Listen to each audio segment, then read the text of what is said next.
Have you ever read books like these? It's amazing, right? But do you know the truth and the backstory behind really dating a thug? Let me tell you about the day I almost died. First, I'm going to give you the quick clues of knowing that your life is in danger. When you're dating someone, a thug, it's exciting, right? A thrill. It's a thrill for a lot of us, especially if you're a good girl and you haven't did it before. But when they tell you, drive around the block a few times before you go home to make sure nobody is following you, that's a red flag. When there's a lot of beef in the streets and it excites them and they talk about it a lot, that's a red flag. When they boast and boost about whatever that they have done to someone else, that is a red flag. You can't change and save no one. I tell you that right now. You think you can change them? You cannot. Well, let me tell you about the day that I almost died.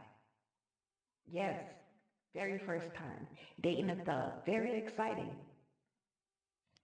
It was a thrill that I liked about it. It was the bad boy that I liked about it. But on one particular night, I was getting ready to go see him. Remember, you always have to drive around the block a few times, at least 5 times, before you go to your destination. Pay attention to your surroundings. Always look in your mirror to watch out for yourself, to make sure you're good, right? You're not questioning why you don't know what's going on. To you, you're just like, all right, I guess this is just part of the lifestyle and you're trying to be overprotective and protect me, right? That's what you're thinking. Or you're just not caring. But on this one particular night, I didn't drive around the block. I just was tired. I just was going to go straight to see him. Called him, let him know that I was on my way. So as I drive, not paying attention, didn't even notice a car was following me at all. Getting ready to pull up to his mother's house. There's a black car traveling very slow. Lights turned off. I look. Now I'm starting to pay attention to my surroundings.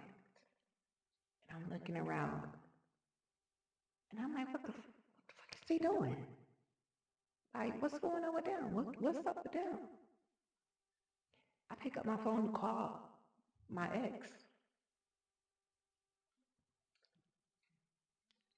He already knew that I was out there.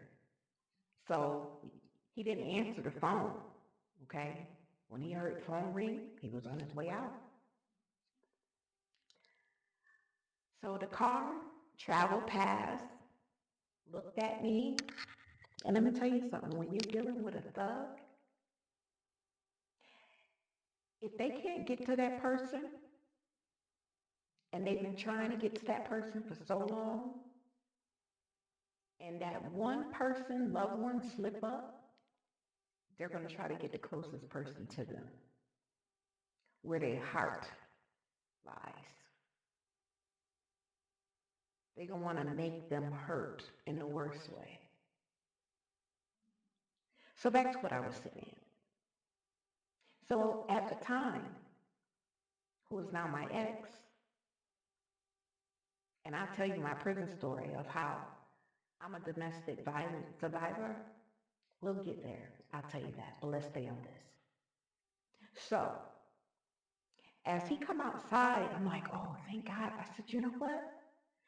Yo, there was a black car that just passed by here really, really slow with the lights out.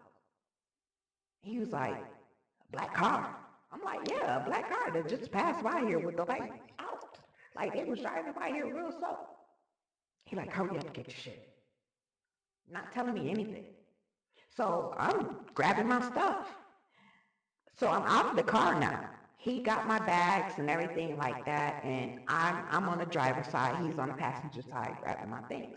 So as I get out the driver's side, now I'm getting ready to go into the house. I'm standing in the by the hood, the front end of the car on the driver's side. And he looked up and he said to me, he calls my name, my government name. Is this the black car?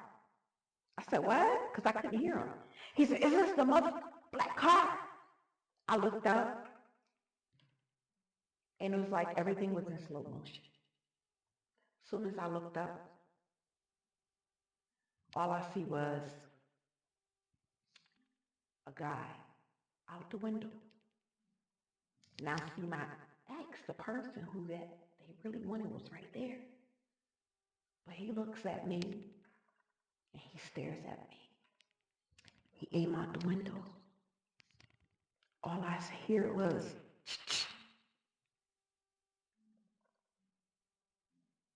and I looked, I froze. The next thing you know, I hear, boom.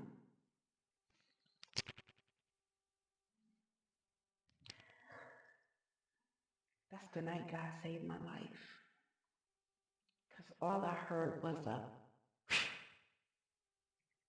right past my ear. And it was hot. He aimed dead at me with the perfect shot.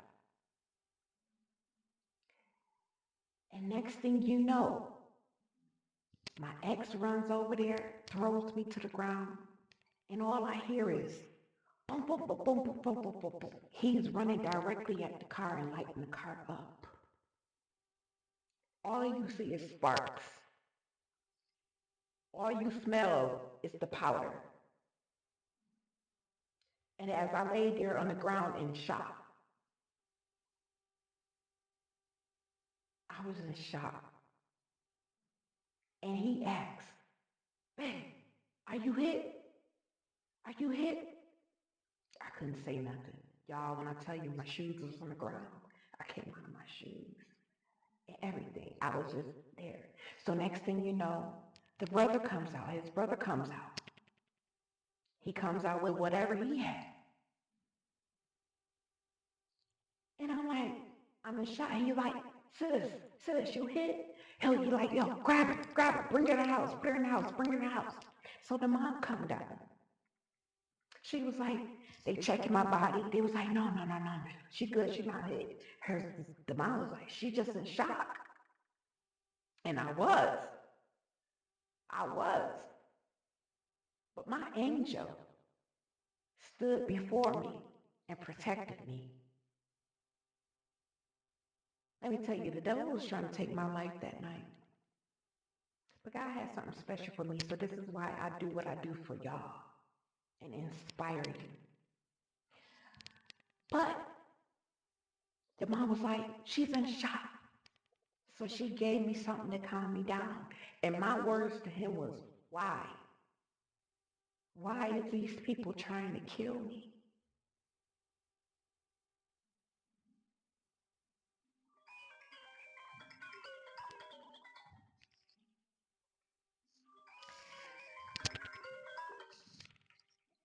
Why? And his mom says, you need to tell her. And I look at him and I wait for him to tell me. And he said, well, somebody wanted me to take the charge for them. They ID'd me as the wrong person. I said, okay, and? He said, I wasn't taking that charge. I was facing 25. I said, well, what happened? He told me the story. And I said, was you there? And yeah. I said, well, why was they trying to off me? He said, because I told